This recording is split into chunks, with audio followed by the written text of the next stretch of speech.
We now come to the first of the front bench spokesmen, Patricia Gibson for the SNP. Thank you, Mr Chair. I'm delighted to speak in this debate today, sponsored by the Honourable Gentleman for Cambridge.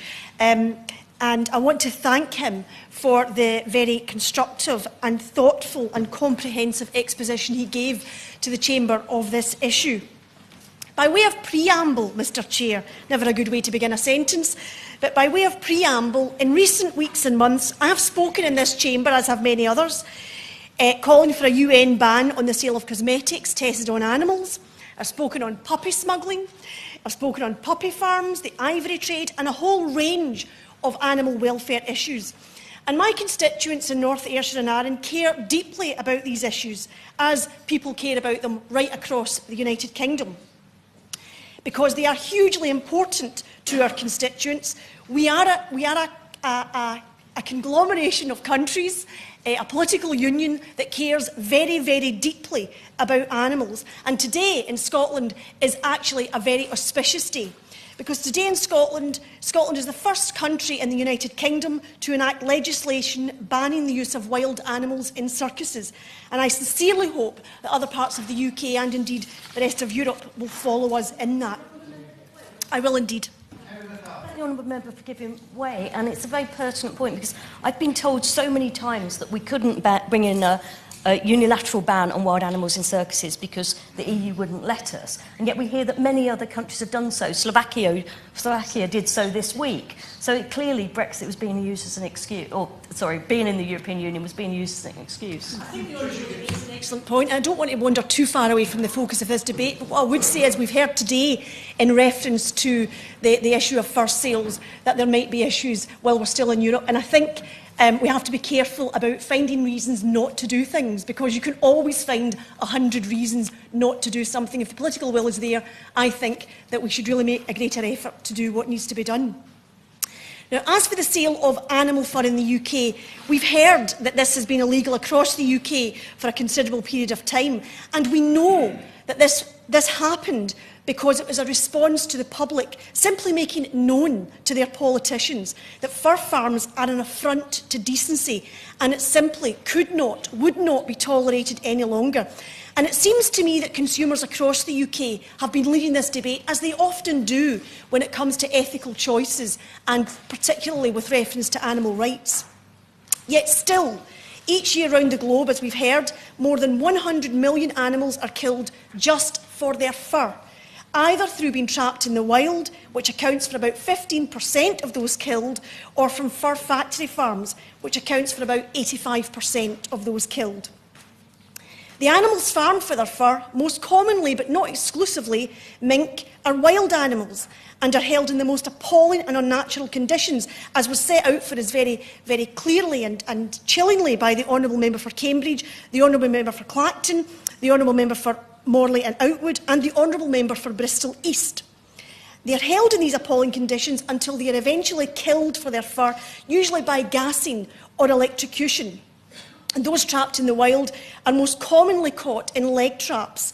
Some animals chew their own limbs through in order to escape, whilst others are left for days until the trapper returns and kills them by stampeding or kneeling on the animals, taking care, of course, not to damage the animal's pelt. We know the sale of fur in the UK has been in steady decline over the past 30 years or so.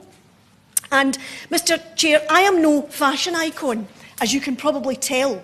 But fur products have become distinctly unfashionable in many quarters.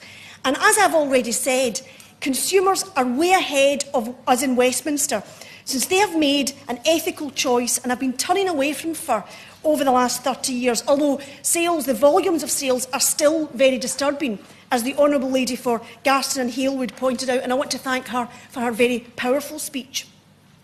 We know that how consumers feel about this, and we can see the evidence in our inboxes. The Honourable Member for North Dorset is absolutely correct. A sentence, Mr Chair, I don't often say, but the Honourable Member for North Dorset is absolutely correct. This trade is simply not needed. A ban of sales on fur products is very important to keep these loathsome and vile products out of the United Kingdom. We have an opportunity here to begin to wash the blood from our hands. And as we have heard, other countries will follow. The question that this Parliament has to decide, and I know the Minister is listening carefully, the question this Parliament has to decide, does it want to lead on this issue or does it want to follow? Because this change is coming. The question is how quickly we implement it.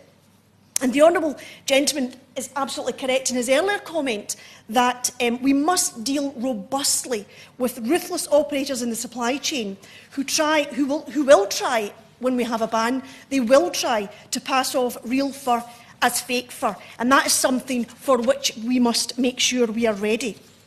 If we wait for the international welfare standards to improve to simply make this issue go away, as the Honourable Gentleman for Ellesmere, Port and Nelson pointed out, I agree with his point. This isn't good enough. A ban would hasten improvements in animal welfare internationally. It would not impede them.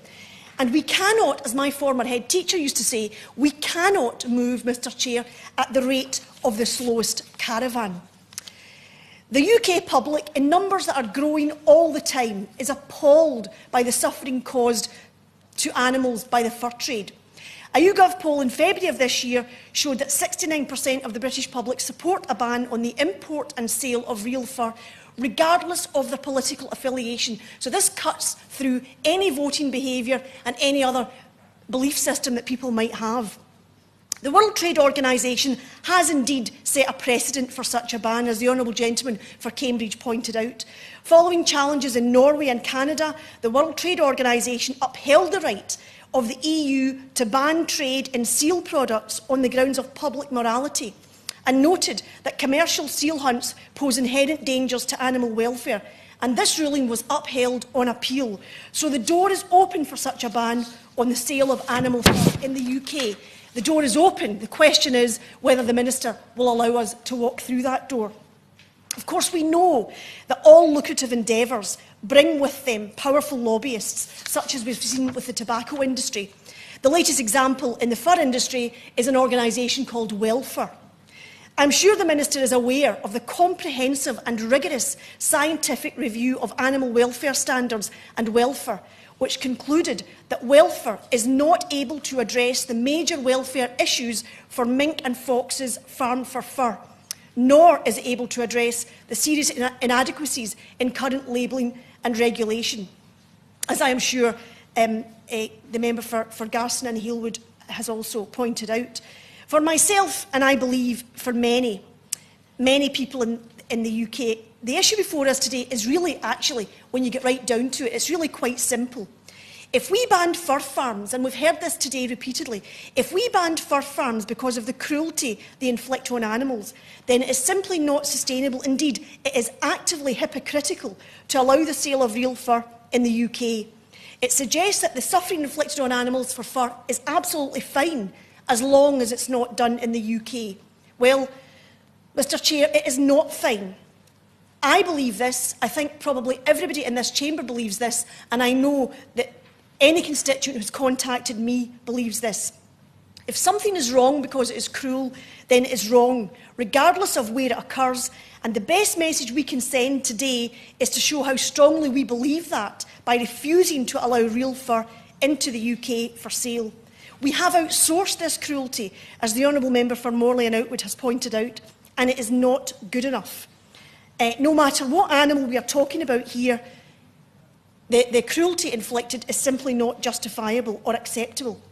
So I will just end, Mr Chair, by urging the Minister to screw his courage to the sticking place, as it were, and implement a ban on the sale of animal fur in the UK as soon as can be possibly brought into place. This House supports it, our constituents support it, and our constituents want it. Let's make it happen, because I have no doubt that other countries will follow.